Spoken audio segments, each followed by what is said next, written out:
What does it mean for the wife to respect the husband? And what does it mean for the husband to show love to his wife?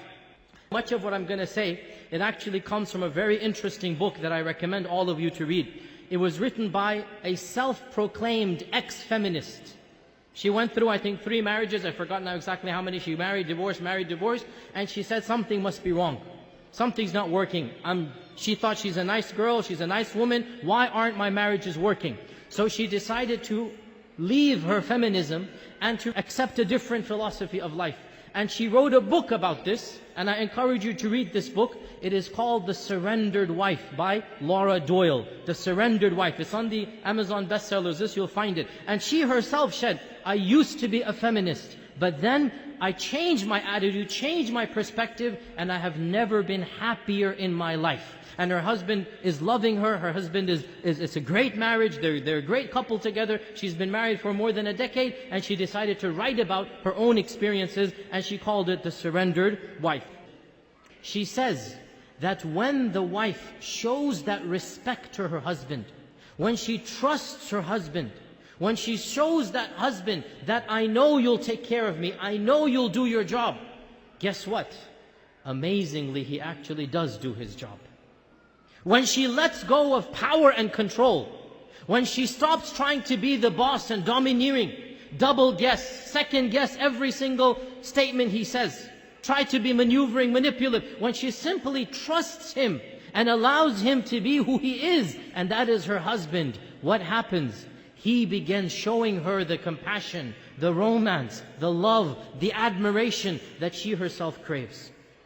When he becomes a man, he will treat her like a woman. And when she treats him like a woman, he will also become a man. Wives, respect your husband's knowledge and judgment. When your husband makes a decision, don't double guess him. Don't doubt him. Don't try to make him feel he's not intelligent, he's not qualified to do what he's doing. In other words, don't treat him like a child. Classic example, happens all the time. Husband is driving, and the wife thinks that this is the wrong way. The wife says, no, you should exit here. You just missed the highway exit. This is where you're supposed to exit from. The husband becomes irritated. I know where I'm going, don't worry. I know it's right ahead. What's happened here? The wife has doubted her husband's sense of power, sense of being in charge, sense of responsibility. When a husband is challenged, he becomes argumentative. Immediately he'll retort back, what do you know? You did this, you did that. Suppose you were right, that was the exit. Let the husband make his mistakes and learn from his own mistakes. Because when he makes a mistake, he won't be able to get angry at anybody else. But when you make a mistake and you tell your husband to make that mistake, you're never going to hear the end of it, and you all know what I'm talking about. Let the husband make his mistake and let him learn from his mistake. And don't become his mother. Believe me, no man wants to marry a motherly figure. He has his mother, alhamdulillah for that. He doesn't want his wife to start lecturing him, to start daunting him, like only his mother is allowed to daunt him. Mothers have privileges, they don't extend to their daughter-in-laws. So, suppose he did take that wrong turn. Suppose he missed the exit. Guess what? He's never going to miss that exit ever again.